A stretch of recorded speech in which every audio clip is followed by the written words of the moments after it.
റസൂലിന്റെ ഒരു കാര്യം പറയാൻ സ്വീകരിക്കാന്നല്ലാതെ അതിനപ്പുറം നമ്മൾ ആരാ? നമ്മൾ അവന്റെ അടിയാറുകളല്ലേ, പടച്ചോന്റെ അടിയാറുകളല്ലേ, റസൂലുള്ളാഹിയുടെ അനുയായികളല്ലേ. അതിനപ്പുറം നമുക്ക് എന്ത് ചെയ്യാനും അന്റെ സഹോദരങ്ങളെ? അപ്പൊ സിഹിർ ഫലിക്കൂല എന്ന് ഈ സമൂഹത്തെ പഠിപ്പിച്ചത് ആരാ? മടവൂരി മുജാഹിദുകൾ പഠിപ്പിച്ചോ? ചെറിയ മുണ്ടത്തെ വിളിച്ചെന്ന് ചോദിച്ചു. ചെറിയ മുണ്ടത്തെ വിളിച്ചു. നിങ്ങൾ ഫോണേയും പരിപാടി കുറെ കാലം ഞങ്ങൾക്ക് അറിയില്ല എന്ന് നിങ്ങൾ വിചാരിക്കരുത്. ഞങ്ങൾ പിന്നെ അങ്ങനെ നിൽക്കാറില്ല. അപ്പൊ ഇനി ചെറിയ മുണ്ടത്തെ ഒന്ന് വിളിച്ചു ചോദിച്ചു നോക്ക്. എന്താ ചെറിയ മുണ്ടം പറയണത്?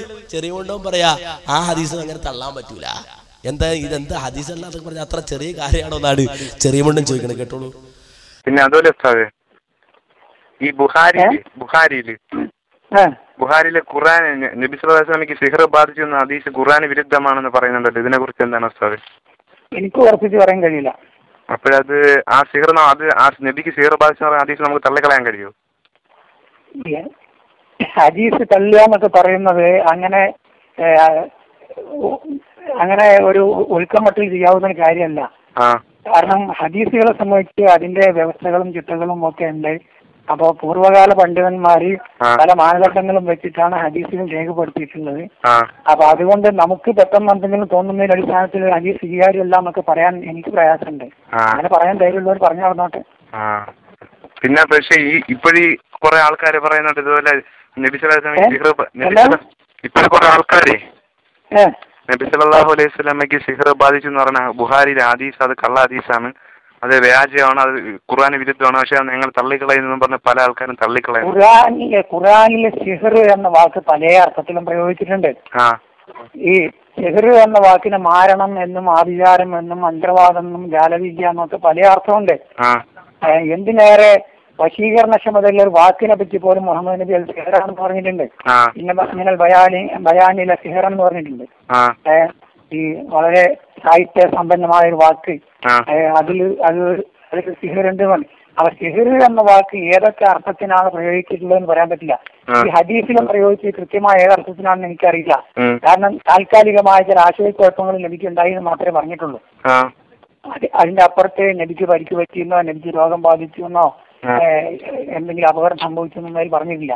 താൽക്കാലികമായ ചില ആശയക്കുഴപ്പങ്ങൾ ഉണ്ടായി എന്ന് മാത്രമേ പറഞ്ഞിട്ടുള്ളൂ.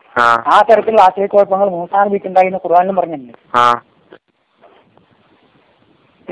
വടിയും പാമ്പും ഒക്കെ നിലത്തിട്ടിട്ട് അതിങ്ങനെ എഴയാൻ തുടങ്ങിയപ്പോൾ അവരുടെ സിഹർ കാരണമായിട്ട് അതൊക്കെ സഞ്ചരിക്കുന്നുണ്ട് എന്ന് മൂസാ നബിക്ക് തോന്നി. അയാൾ തോന്നിയിട്ട് മൂസാ നബിക്ക് പേടി തോന്നി എന്നൊക്കെ ഖുർആനിൽ പറഞ്ഞിട്ടുണ്ട്.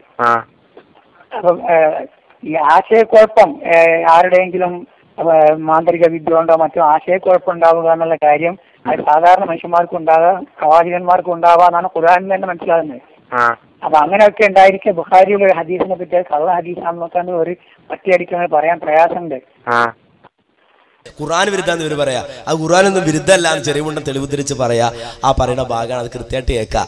അപ്പോ മടവൂരിയുടെ സമാനത്തിന് വേണ്ടിയാ നമുക്ക് ഖുർആൻ പറഞ്ഞതെല്ലാം മതി, ഹദീസിലുള്ളതെല്ലാം മതി.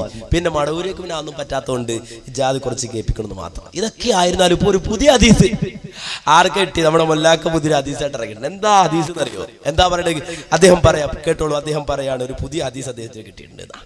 ഇനി ഹദീസ് കേൾക്കണോ നിങ്ങൾക്ക്? ഹദീസ് ഇമാം അഹ്മദിന്റെ മുസ്നദിലെ 10,684 10684 നമ്പർ എടുത്തോ. ഹദീസ് നിഷേധികൾ എന്ന് പലരെ കുറിച്ചും നിങ്ങൾ പറയാറുണ്ടല്ലോ. എങ്കിൽ മുസ്നദ് അഹ്മദിൽ വളരെ കൃത്യമായി റിപ്പോർട്ട് ചെയ്യുന്നു. എന്താ? ഖാല റസൂലുള്ളാഹി സ്വല്ലല്ലാഹു അലൈഹി വസല്ലമ അൻ അബീ സഈദിൽ ഖുദരി ഖാല റസൂലുള്ളാഹി സ്വല്ലല്ലാഹു അലൈഹി വസല്ലം ലാ യദ്ഖുലുൽ ജന്നത സാഹിബു 50 5 വിഭാഗം സ്വർഗ്ഗത്തിൽ പ്രവേശിക്കുകയില്ല. മുദിമിനു ഖംറിൻ കള്ളുകുടിക്കുന്നവൻ, മുഴുകുടിയൻ, വലാ മുഅ്മിനും ബിസിഹിരിൻ സിഹിർ ഫലിക്കുമെന്ന് വിശ്വസിക്കുന്നവൻ, വലാ ഖാതിഉ റഹിമിൻ കുടുംബബന്ധം മുറിക്കുന്നവൻ, വലാ കാഹിനുൻ ജോൽസ്യൻ, വലാ മന്നാനുൻ ചെയ്തു കൊടുത്ത അനുഗ്രഹം എടുത്തു പറയുന്നവൻ. ഇതേ ഹദീസ് 26,212 നമ്പർ 26,000